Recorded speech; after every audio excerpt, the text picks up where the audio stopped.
The following is a class on the Bhagavad Gita as it is, second chapter, text 7 to 11, by His Divine Grace A.C. Bhaktivedanta Swami Prabhupada, recorded in March 1966 in New York. So these are opulences: wealth, strength, fame, beauty, knowledge, and renunciation. 6. Anyone who possesses all these 6 opulences in full, he is God. That is the definition of God. Anyone. So when Krishna was present on this earth, he saw his opulences in full. Opulences in full. Of course, we have got all these historical records about him. Now, so far as wealth is concerned, he had 16,108 wives. And for each of them, he built a palace. And all those palaces were so nicely built that there was no need of electricity or light. It was bedecked with jewels. So day and night they were blazing, you see. So these descriptions are there. But if we forget that he is God, then this will be something like story, that how a man can marry 16 wives. How you know? But we should always remember that he is God.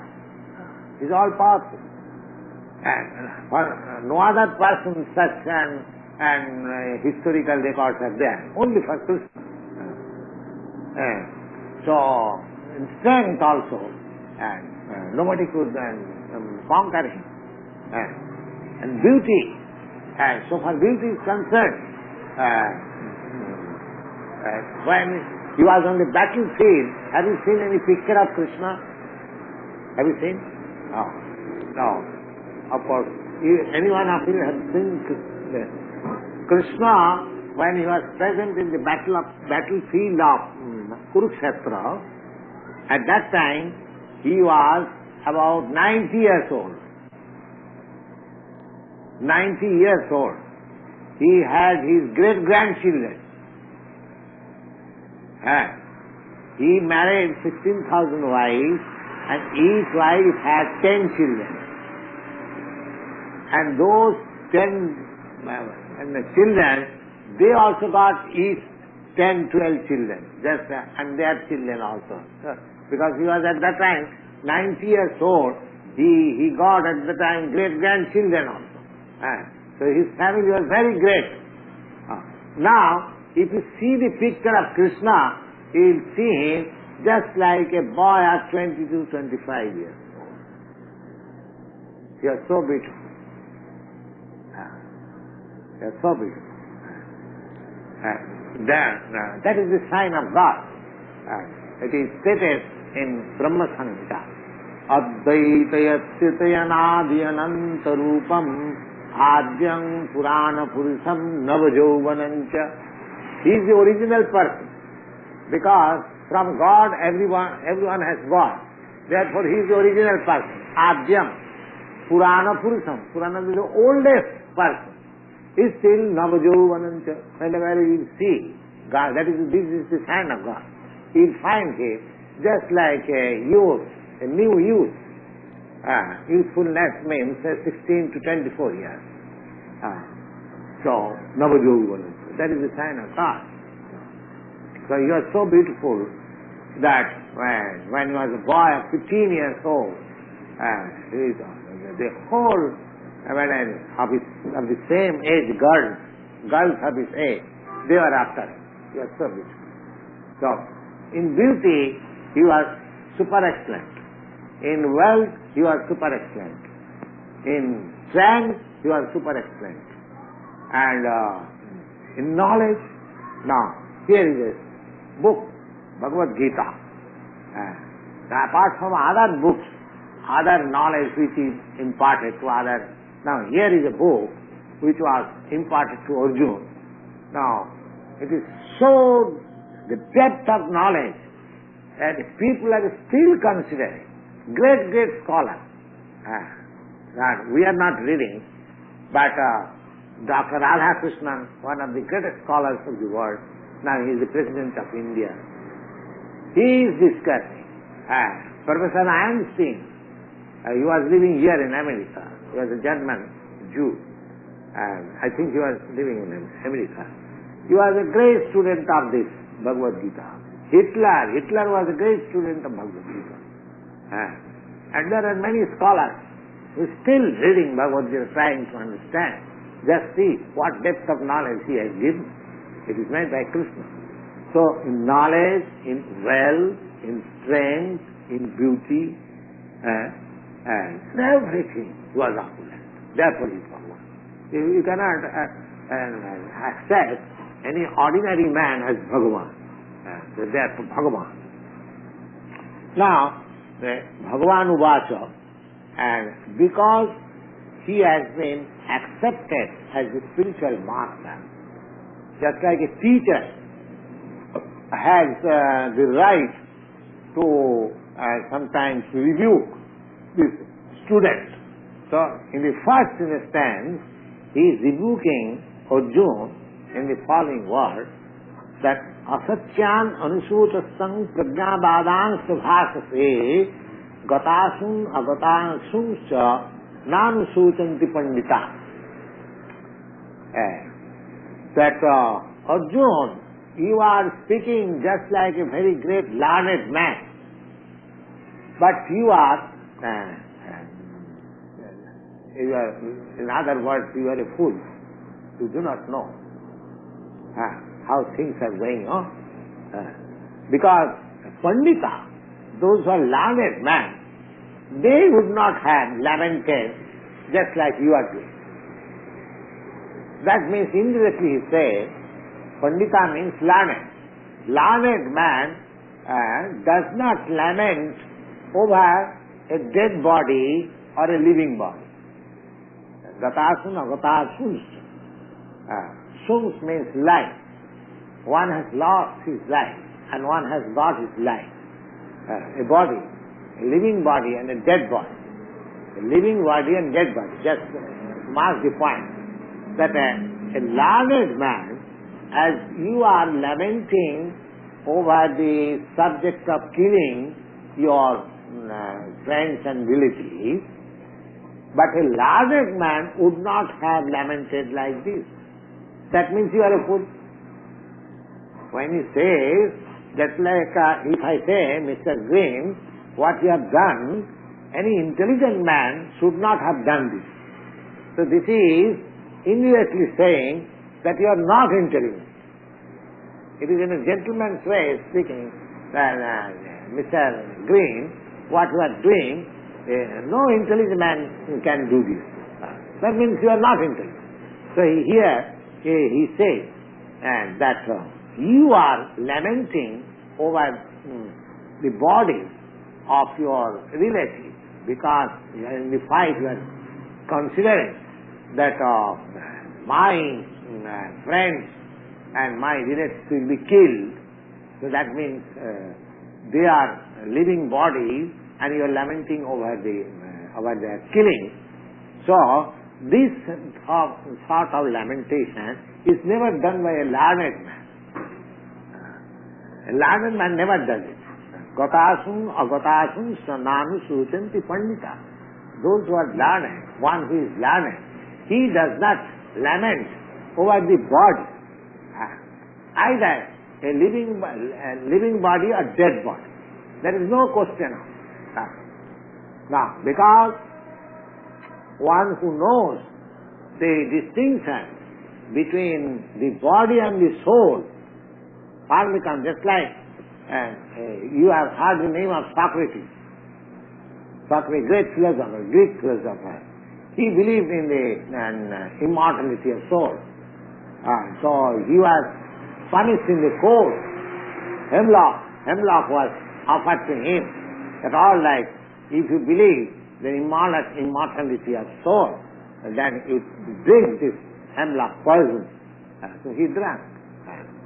Because he was firmly convinced that even if I drink this poison, my body will be destroyed. By destruction of my body, I am not going to be destroyed. He was convinced. So he did not learn. So a Pandit, a learned man must know that this body and soul, the distinction, the difference between body and soul. The body is not soul and the soul is not body. And one who knows, he is learned man. This instruction is given first. So for spiritual advancement, this first knowledge that the body and the soul is different. This body cannot be identified with the soul. You see? But the soul is there, but body is not soul. Body is not soul. So every learned man knows it, and we should be. I think we can stop here.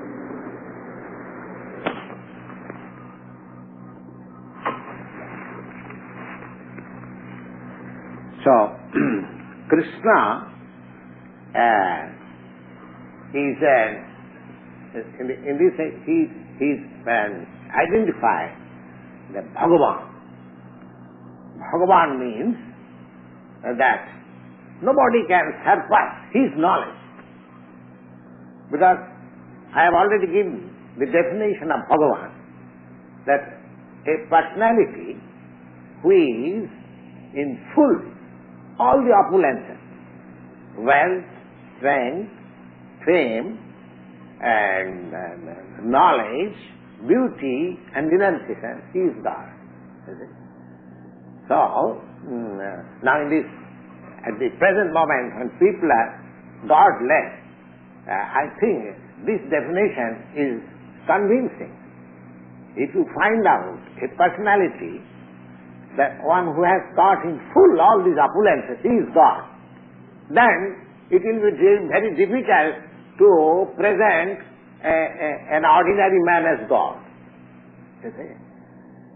You will find that in the Bhagavad Gita, when Arjuna was convinced that Krishna is the Supreme Personality of Godhead, but because in future others will have doubt about Krishna, he requested Krishna, will you show me your universal form?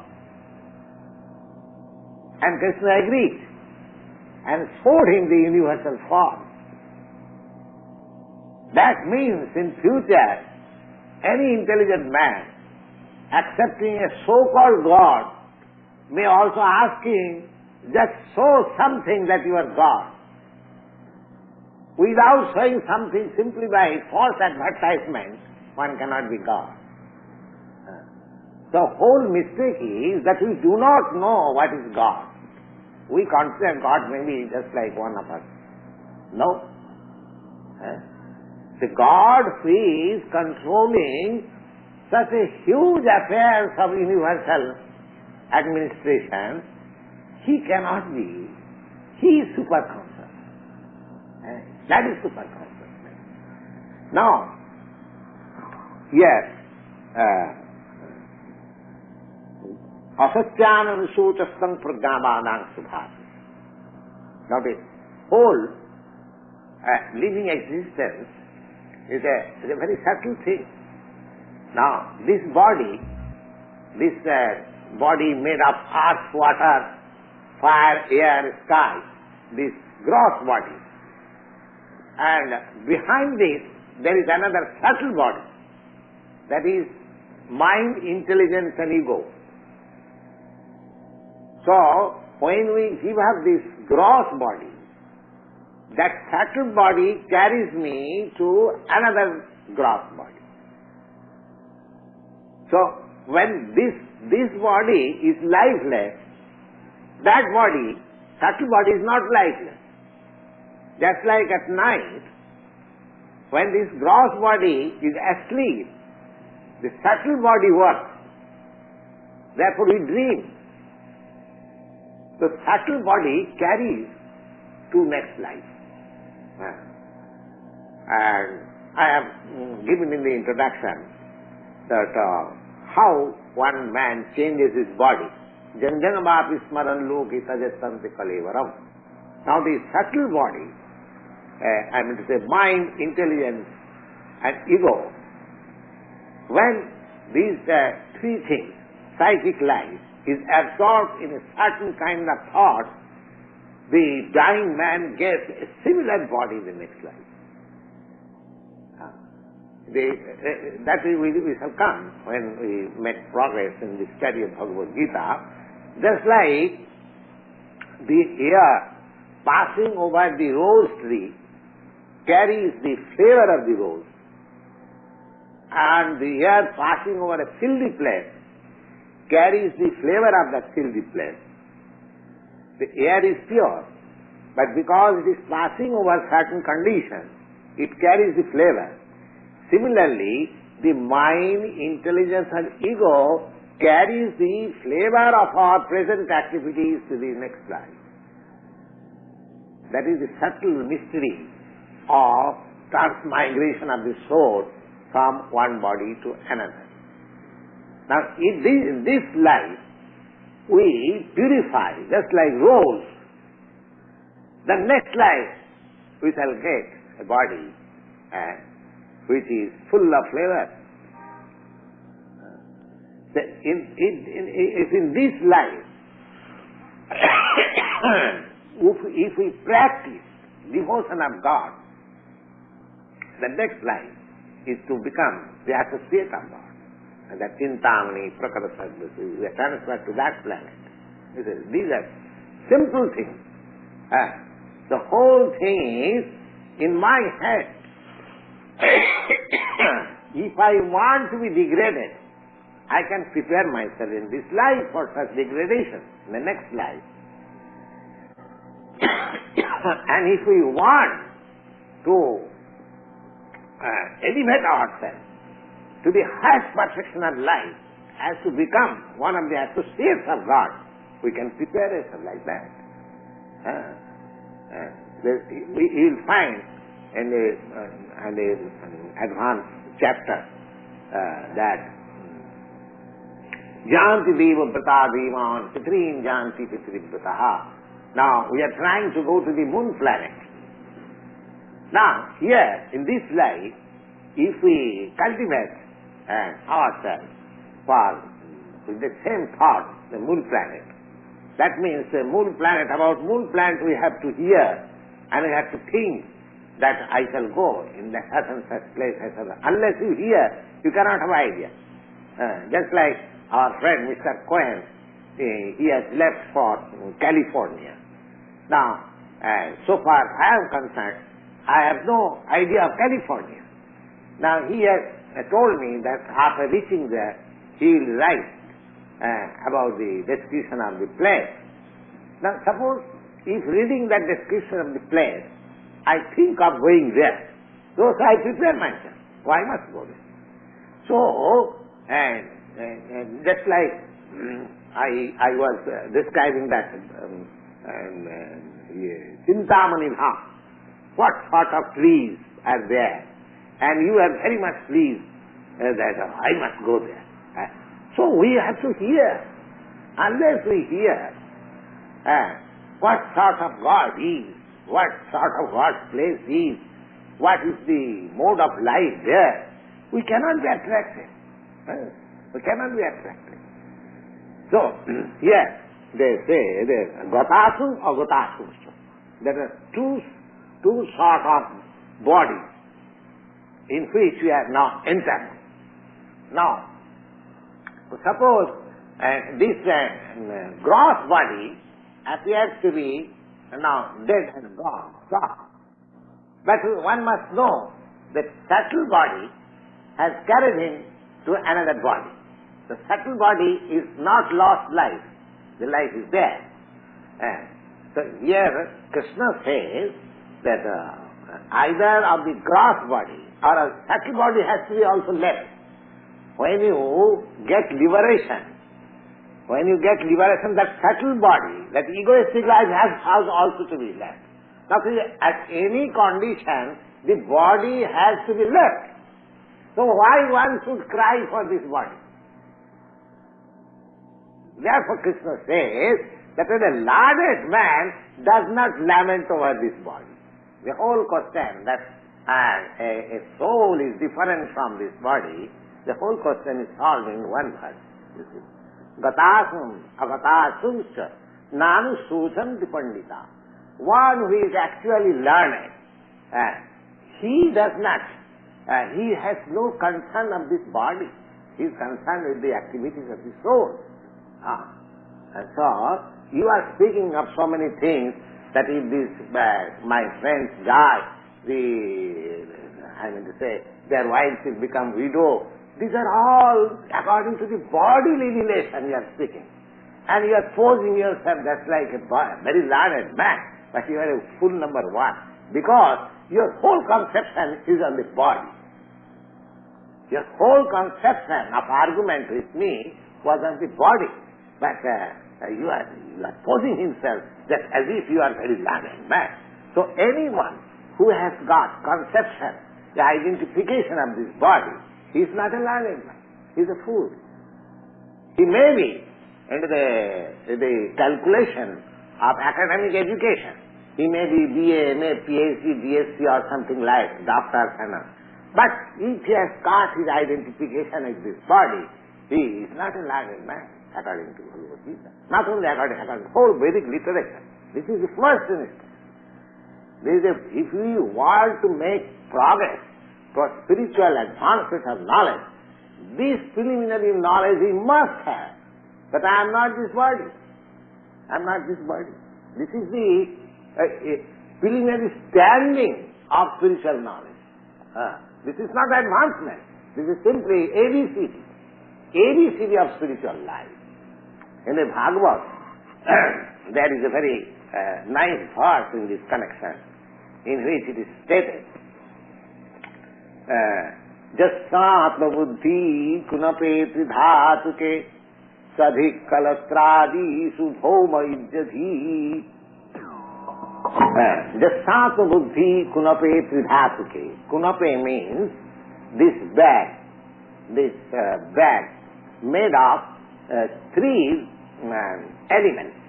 Now, according to Ayurvedic medical system, this body is made of three elements.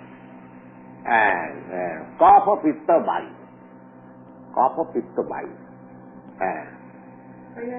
Yes, Kapha means coldness. Cup, what is called cupping. Yes, Kapha, Pitta, Vayu. Coldness, heat and air. Coldness, heat and air. Yes. Only these three things constitute this body. That which is called a bag made of three elements: coldness, air and fire. Heat, coldness and air. This body is made. What is coldness stand for? Coldness you can take it for water or secretion. Yes. Yes, water, fire. Water, fire and air.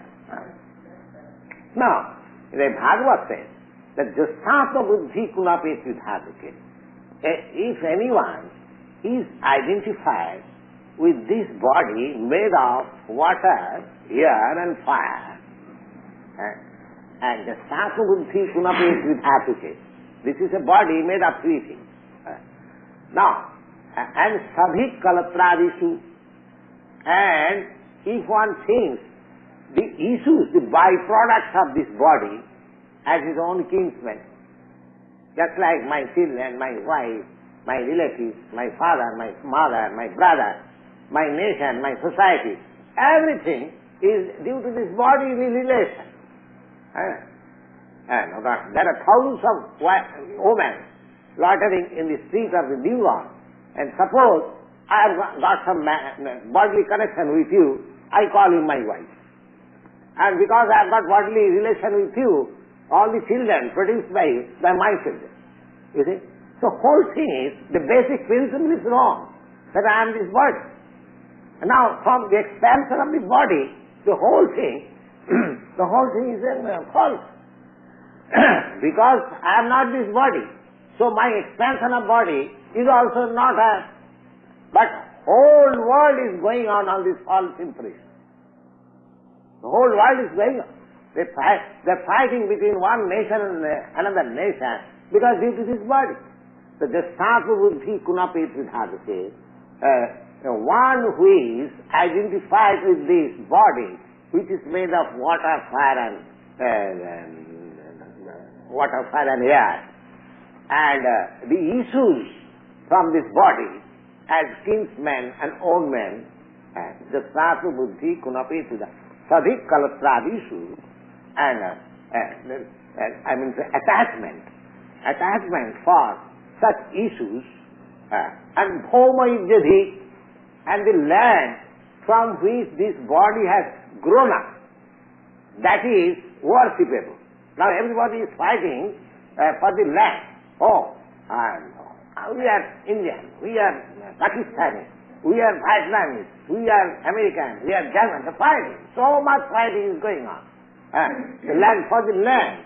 So land has become worshipable, so worshipable that one is sacrificed his valuable life for that land. You see. But the land is so dear. Why? That his body has become grown up from this land. So that is also there, the bodily connection. So the Sattva Buddhi Kunapi Tridhadase Sadik Kalatradisu Bhoma Ijjati. Bhoma. In the land, they have no what, they have no meaning for God, not the Russian philosophy. They have no meaning for God, but they have every meaning for the land. For the land. The land as they are identified as worshipable. And they are prepared to sacrifice anything for the land. So the Sattva Buddhi Kunapi Tridhadase, one who is identified with his body, and one who thinks the bodily offshoot as his own man, and the land from which the body has grown as worshipable. Jatirtha Buddhi Salile. Jatirtha Buddhi Salile. Now, in Christian world also, that the water of the Jordan river is sacred, is considered. Similarly, Hindus also, when they go to some pilgrimage, they take bath on the sacred river. But one should know that going to the sacred place does not mean simply to take bath in that water. Real meaning of going to a sacred place to find out some intelligent scholar in spiritual knowledge. They are living there, to make association with them, to take knowledge from them. That is the purpose of going to pilgrimage. Because in pilgrimage, in holy places, just like my residence is at Vrindavan. So at Vrindavan there are many great scholars and saintly persons living.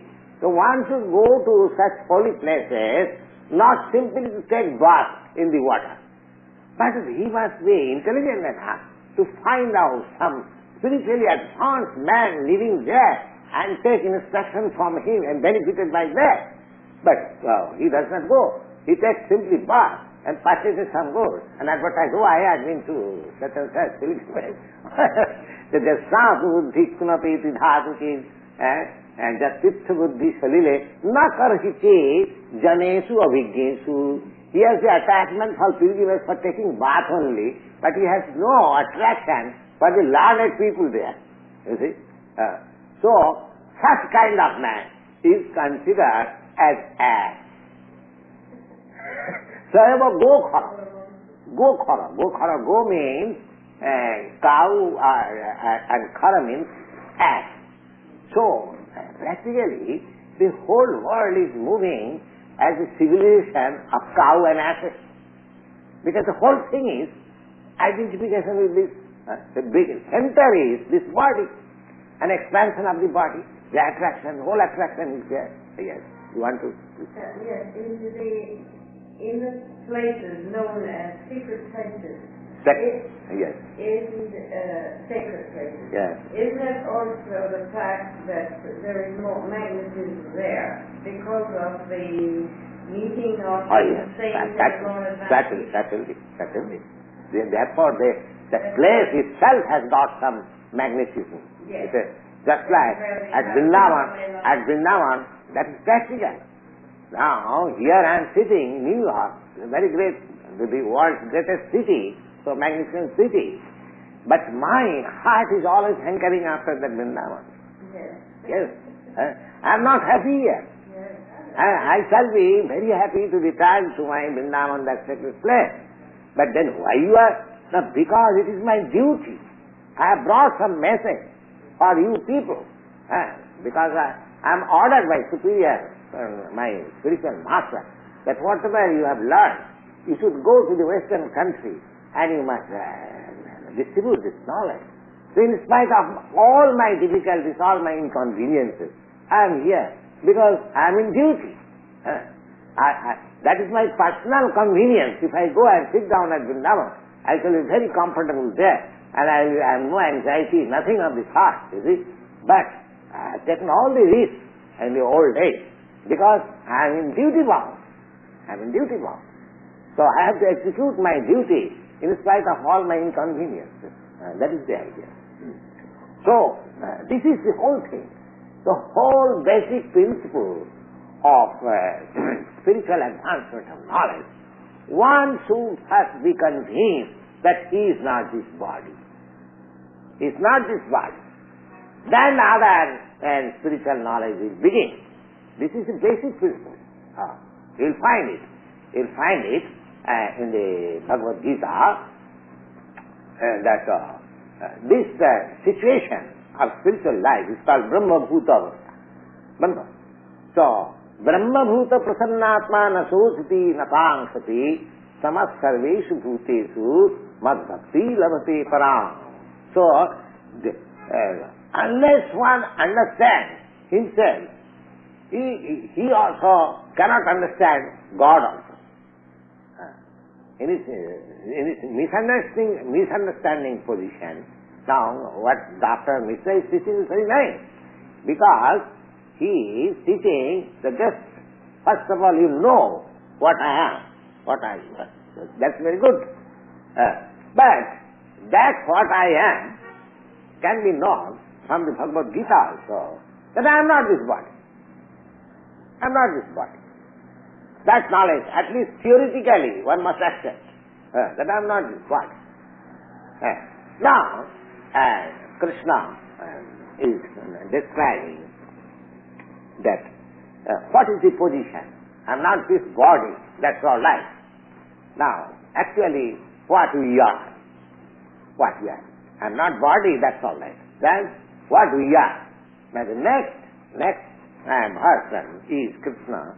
We must always know that Krishna, here it is said, Bhagavan Vasa. Bhagavan Vasa. Bhagavan Vasa means that he has got so extensive knowledge that there cannot be any mistake. His authority. His authority. So, whatever he says is right. Is right. That is the conception of Bhagavan. Here it is not said Krishna Vasa, because somebody may doubt Krishna. Well, Krishna was a historical personality. Why you should be so much concerned with Krishna, as is general view? But here it is said Bhagavan Vasa. And I have given you the definition of Bhagavan, that he is all knowledge. So, whatever he will speak, Bhagavan, there cannot be any mistake. For ordinary persons, there are four difficulties, four imperfectness. Just like we are ordinary men, we have got four imperfectness. What is that imperfectness? That we must commit mistakes. We must commit mistakes. Our constitutional position at the present moment is such that we are sure to commit mistakes. Even greatest politician like Gandhi, he committed mistakes. And so many great men, they committed mistakes. Air is human, therefore it is thought that any man, however he may be great in the estimation of this world, he is sure to commit mistake. Yeah? And another imperfection is that he is illusion. Illusion. Now, illusion, you can see, illusion means taking one thing for another. That is called illusion. Just like in the desert, accepting the sand as water. That is called illusion. Similarly, every one of us who are identified with this body is under illusion. But that's the first thing. But he has no knowledge. Even President Johnson, he is under illusion. Even the greatest scientist, he is under this illusion. So, that one is sure to commit mistake, and one is under illusion, and Brahm Prama Vipralipta. Vipralipta means the tendency for cheating. That is the third. First is that one is sure to commit mistake, one is sure to be in illusion, and one is adapted to cheat others. Now, he is imperfect, but he wants to give knowledge to others. That is cheating. Everyone is imperfect, but he wants to give knowledge to others. Then you can ask that, you are also giving us knowledge. No, I am not giving you knowledge. I am speaking Bhagavad Gita. I am giving you knowledge as given by Lord Krishna. It is not my knowledge. That is his own interpretation. Not interpretation, it is reading. So I give you... no, that is also in the definition of a conditioned soul. These four principles are there. It is not my manufactured thing. These are information from operative scripture. That a conditioned soul has four imperfectness. One imperfectness is that he is sure to commit mistake. He is illusion, and he has got a tendency to cheat. And above all, his senses are imperfect. So anyone who is above all these four imperfectness, who never commits mistake, who is never illusion, who never cheats others, and who has got perfect senses, he is God. The next question is that the Mayavadi philosophers, they say that because I am now covered in ignorance, therefore I see individuals. Yes. This individual experience that you are Mr. such and such, you are Mr. such and such, you are Mrs. such and such, this individual experience is due to my ignorance. And generally they give the example of a disease. I think it is called medical terms myopia. Myopia means they see this moon in two. The eyes become so defective that whenever they see things, they see two. Yes. Myopia is when you have to see very near. It may not be myopia, but some disease. Somebody sees yes, yes. In two. Yes, it is sickness. The eyes. Because the thing is one, but due to my disease of the eye, I see one thing two. There is a disease. There is a disease like that.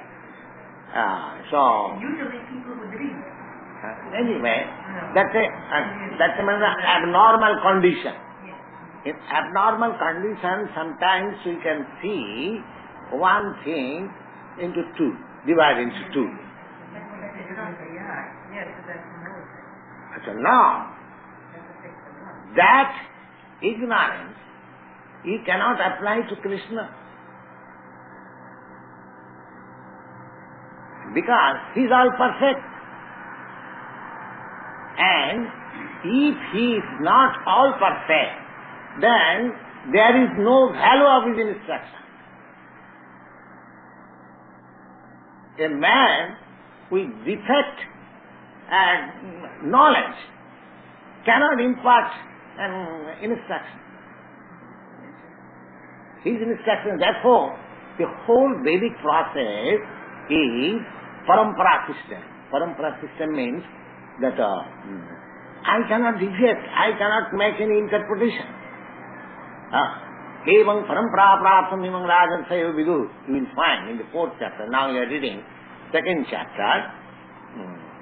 You will find, as you have explained in the introduction of Bhagavad Gita, that because just like I am speaking to you, I am an imperfect person.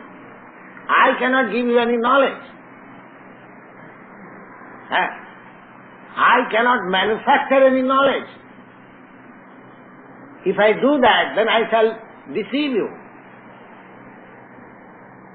I can simply present before you the original knowledge.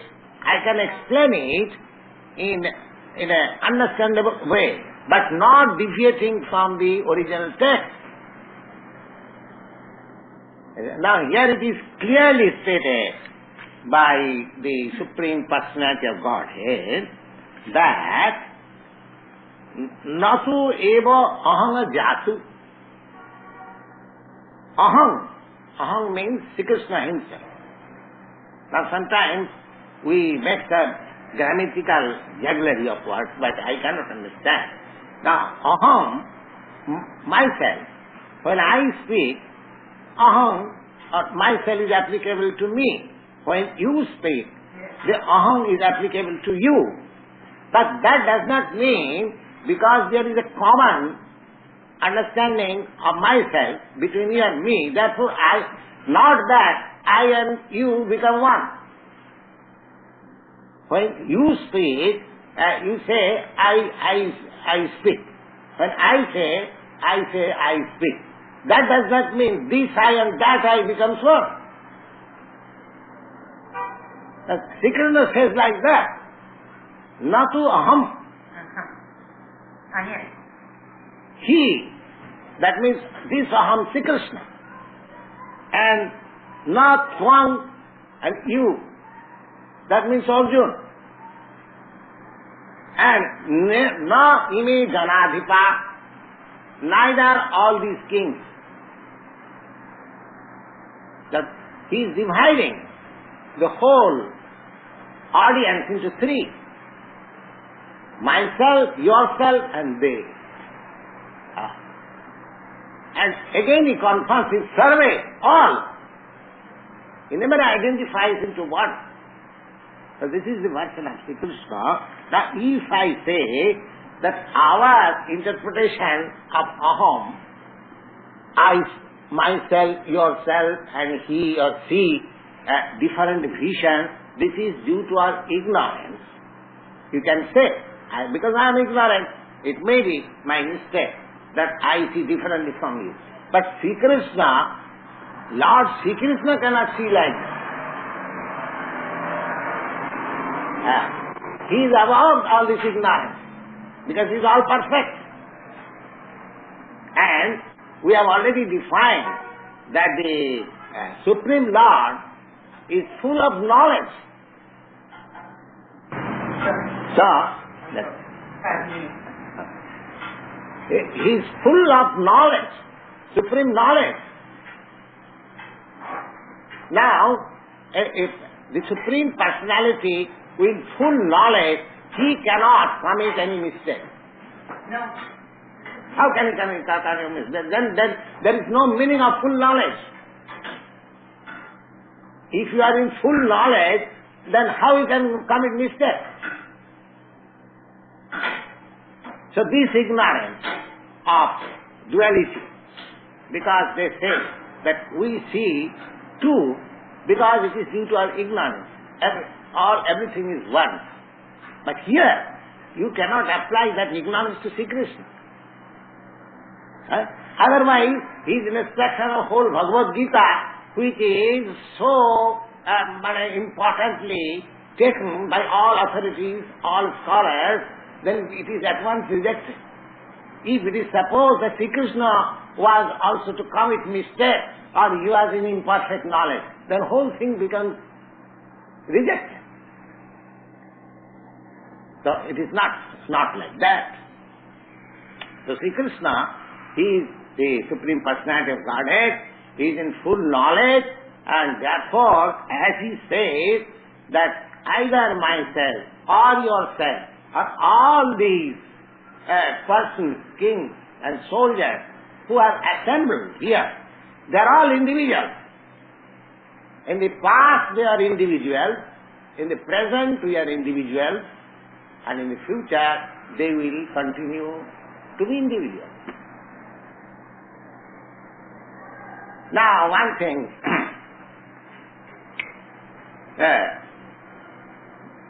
suppose another argument is that due to ignorance, just like an animal, it thinks that there is water in the desert, and they reflect water in the desert. Now, in the desert, due to sun's reflection, you might have experienced in the street also, during blazing sun, it appears like water. Now, that animal, because it has no knowledge, it is, I will say, flying towards water in the desert, although there is no water. But a sane man like you and me, and a human being, he knows that there is no water. There is no water. So this direction, that there is water, this mistake is committed by the animal because it has no sufficient knowledge.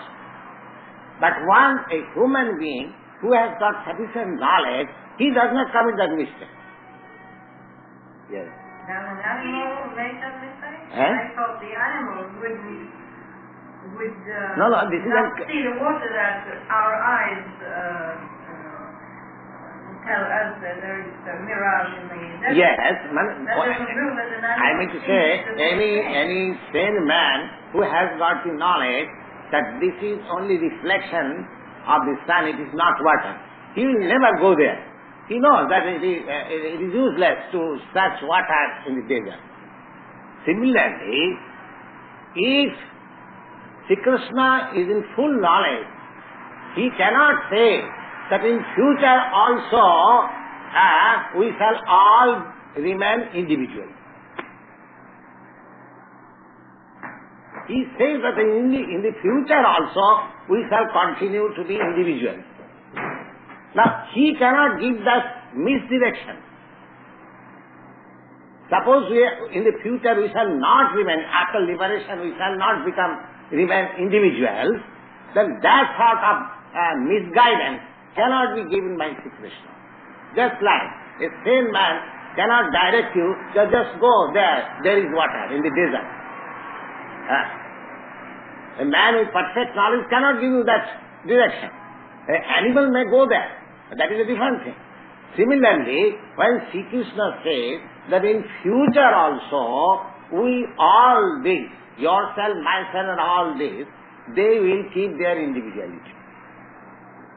That is not a misdirection. You want to say anything? Sure, yes. But is that what the Bhagavad Gita says?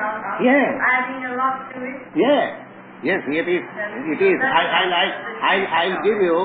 I'll give you the exact meaning. Na tu eva aham. Neither myself. Aham means myself. Jatu means at any time. At any time means present, past, future. Just. Kadachit means at any time. Nasam, not that we did not exist. So, not one. So this aham, myself and yourself. Na ime, neither these, Janadhipa, all these things, that is plural. Myself, first person, yourself, second person, and this Janadhipa, third person. Nasaiva na bhavishyama. It is not that in future also we shall not exist like this. Myself, yourself, and all this. Is it? Survey. Now here it is called survey. They never become one. Survey. Survey means all. Plural number. Here is Janadhipa. As they are now plural numbers, myself, yourself, and they. Similarly, in future also, we shall remain like that. We shall remain like that. Survey. Vayamataparam after this. This is the clear bhasna. Number, you can note down, number 12 verse of the second chapter of Bhagavad Gita.